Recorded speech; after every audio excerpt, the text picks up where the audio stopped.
qu'est-ce que vous voyez en Jésus? Quand on parle de Jésus, qu'est-ce que vous voyez, frère? Certains, c'est un bon homme. Les clubs ésotériques disent c'est un maître. Mais un maître ésotérique, c'est pas vrai. Les autres religions disent Jésus est un prophète comme les autres prophètes. Ce n'est pas vrai. C'est vrai que dans le ministère prophétique, il est prophète des prophètes. Mais il n'est pas le prophète. Il n'est pas un prophète. Vous qui êtes là, quelle est votre révélation sur Jésus-là? Vous savez que Jésus, un jour, il a demandé à ses propres disciples, parce qu'il savait qu'il y avait des problèmes dans leur cœur. Il leur a demandé, mais qu'est-ce que les gens de la ville, qu'est-ce que les gens du pays pensent de moi? Et rapidement, ils ont, comme les bombes, ils ont lancé, non, ils ont dit que tu es Jérémie, d'autres ont dit que tu es Esaïe, d'autres ont dit que tu es Jean-Baptiste qui est ressuscité. Et ils ont dit toutes sortes de choses. Voilà ce que les gens pensaient de Jésus. Jésus s'est arrêté maintenant. Quand ils ont fini de parler, il regarde ses 12 disciples. Il dit, mais vous, qui dites-vous que je suis? Voici, si ça c'est pas résolu, qui dites-vous que je suis? Si Jésus était un prophète, aucun prophète n'est ressuscité. Donc en ce moment-là, vous avez une religion avec un prophète mort. Vous n'avez qu'une simple religion.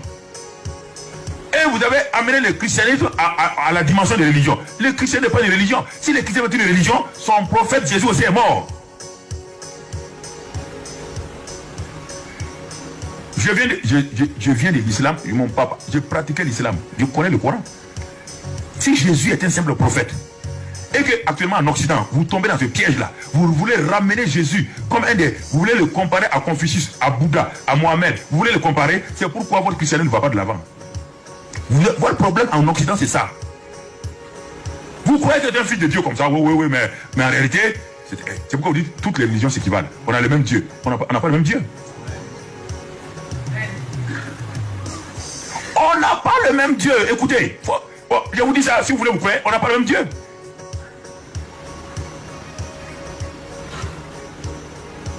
Si les gens vous disent que Jésus était un simple prophète, qu'il n'est pas ressuscité, il n'est pas mort pour vos péchés, et on vous dit on a le même Dieu, et vous dites oui, vous venez de poser un acte terrible contre Dieu. Si vous voulez faire plaisir aux gens de votre bureau, et vous dites oui on a le même Dieu, vous dites oui on a le même Dieu, alors, donc vous avez renié Jésus. Il faut que vous ayez le courage de vos opinions et de votre croyance. Ayez le courage. On veut ramener Jésus à une religion. On a amené le christianisme à une religion. Et vous êtes tombé dans ce piège, vous acceptez que le christianisme est une religion. Si c'est une religion, tous les fondateurs de religion ont une tombe. Et leurs ossements sont là-bas. Le christianisme est le seul où on dit il n'est pas ici, il est ressuscité.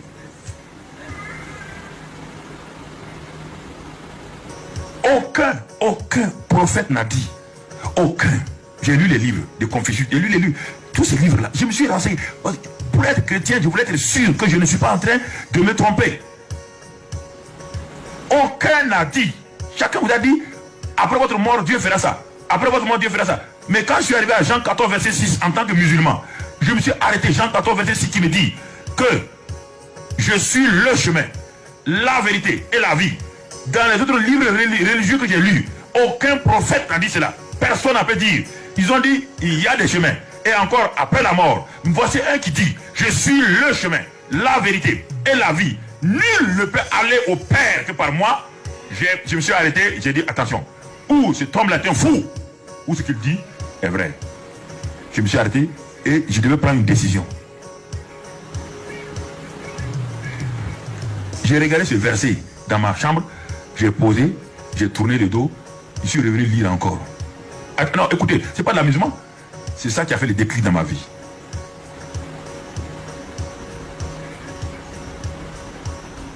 Et c'est ça que vous trouvez que c'est étroit. Et c'est même les évangéliques, vous trouvez que c'est étroit. C'est trop étroit, on est trop étroit, on est sectaire. Mais Jésus le christianisme a commencé comme une secte. Oui ou non? On appelle la secte de qui? La secte de qui? Du Nazaréen. Ça veut dire quoi? Vous ne voulez pas, vous voulez être dorloté par tout le monde. Vous voulez que tout le monde dise on a la même religion, vous savez, nous sommes ouverts. Vous ne voulez pas être étroit. Jésus a parlé du chemin quoi? Chemin large et le chemin étroit. Et quand on le suit, on est sur quel chemin? Alors, vous ne voulez pas suivre le chemin étroit. Vous voulez faire des compromis avec les gens. Vous voulez dire aux gens qu'ils sont pareils. Vous n'avez pas ce courage-là. C'est pourquoi autant convenant, quand vous l'appelez, il ne vient pas. Si tu es un prophète, tous les prophètes sont morts. Vous avez déjà vu dans les autres religions, on prie au nom d'un prophète? Hein? Il faut que vous ayez le courage. Vous devez être l'avocat du christianisme. Vous devez être l'avocat de Christ Jésus. Il dit, il est le chemin. L'article définit le. Il n'a pas laissé l'initiative à quelqu'un pour dire, je suis un des chemins. Tous les chemins mènent à Rome. Mais pour au ciel, il y a un seul chemin, c'est Jésus-Christ. Vous entendez? Si vous voulez accuser moi de sectaire, mais ce n'est pas un problème. Je resterai basé sur la parole. Je n'aurai pas peur de vos yeux ni de vos regards. Jamais je ne fléchirai devant qui que ce soit. Ni devant les yeux rouges de Satan, ni devant vos yeux blancs. Je ne ferai pas de compromis. Jésus dit, il est le chemin. Personne ne peut aller au Père. Dans le ciel, il n'y aura aucun membre d'aucune religion qui n'a pas accepté Jésus. Il n'y aura pas. Non, ça c'est clair. C'est clair. Il n'y a pas de... Il n'y a pas de négociation. C'est ça que vous appelez sectaire là. Je suis sectaire. Dans le ciel, il n'y aura personne d'aucune religion. Et même, il n'y aura même pas de chrétiens qui n'ont pas accepté que Jésus est réellement ce qu'il dit qu'il est.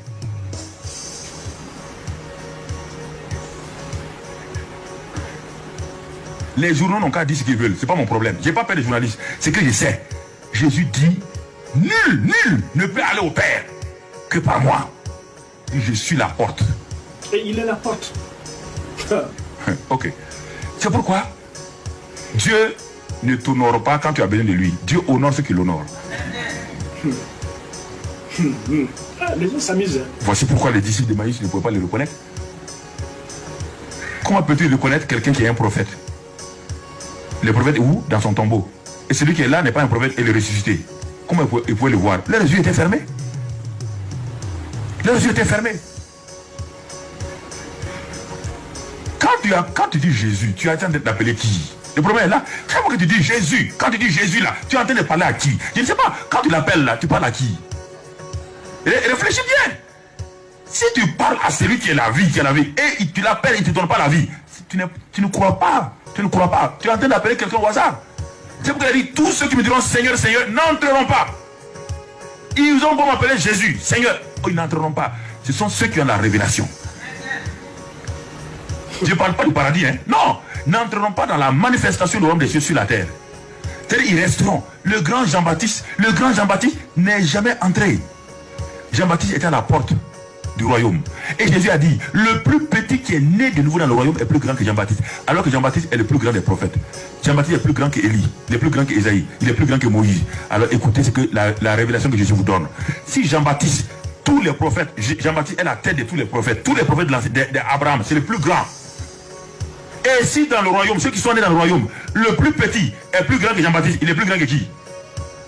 Vous êtes plus grand que qui? Vous êtes plus grand que qui encore? Vous êtes plus grand que qui? Mais la plupart du temps, vous ne croyez pas. Vous croyez à Abraham, Moïse, vous ne croyez pas. Jésus, parce que vous êtes enfant de Dieu. Moïse n'était pas enfant de Dieu. Des serviteurs. Lis la Bible. Ésaïe n'était pas enfant de Dieu. Des serviteurs. Parce qu'ils n'ont jamais connu le sang de Jésus. Ils n'ont jamais été rachetés par le sang. Dans la maison, dans le naturel, le fils du président est supérieur au premier ministre. Parce que le fils du président rentre dans les chambres, rentre partout. Le premier ministre, on le reçoit au salon. Et le jour qu'on veut, on l'enlève, on le change. C'est ça. Non, vous vous méprisez vous-même, vous croyez que vous êtes dans une religion. Quand je vous regarde, mais est-ce qu'ils croient quoi? Ils croient qu'ils sont dans une religion. Et c'est pourquoi l'intelligence n'est pas renouvelée. La mentalité du royaume ne s'est pas installée pour beaucoup d'entre nous. On ne croit pas à la réalité. Il y a longtemps, quand le président Kennedy était au pouvoir, avant qu'il meure, il était en cabinet, conseil de cabinet avec ses ministres, à la maison, donc à la Maison Blanche. Son petit enfant, il était petit à l'époque, John. Il était dans la cour de la Maison Blanche, vous savez, c'est maintenant qu'on a essayé de mettre un mur. À la Maison Blanche, il n'y a pas de mur, c'est exposé comme ça. Donc le petit enfant jouait sur la pelouse. Il y a un citoyen américain qui tournait depuis le matin là-bas, qui voulait voir le président. Le petit John avait environ 9 à 10 ans. Il a vu cet homme-là qui roulait, qui allait. Après, il est parti le voir. Il dit, monsieur, qu'est-ce que vous voulez? Il dit, non, lui, il vient d'un état, il voulait voir le président, il a un problème. C'était un fermier. Alors, on lui a fait ça, on a dit que seul le président peut résoudre ce problème-là. Et John a dit, le monsieur a dit, il veut voir le président. John a dit, tu veux voir papa? Non, je vous donne ces choses naturelles que vous comprenez. La vérité naturelle et la vérité spirituelle vont de pair.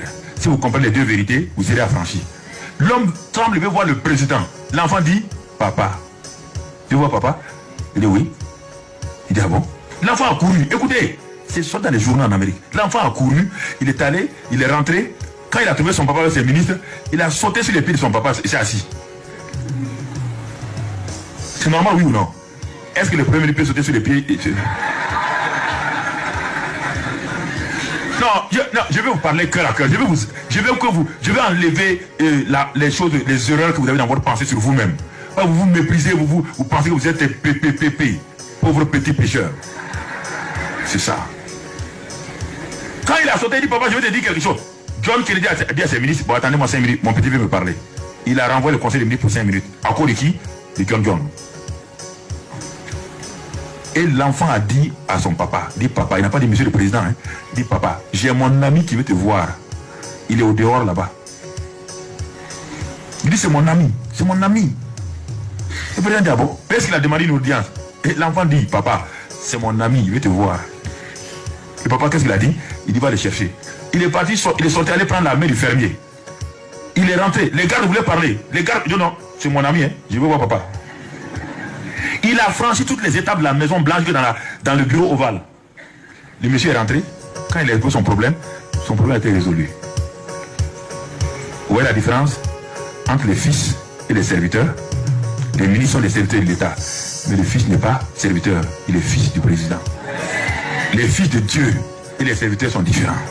Si vous vous comportez comme serviteur, vous êtes un esclave. Vous avez une mentalité de serviteur. Vous attendez une rémunération. Alors que les enfants dépendent de la grâce. C'est ça la vie chrétienne.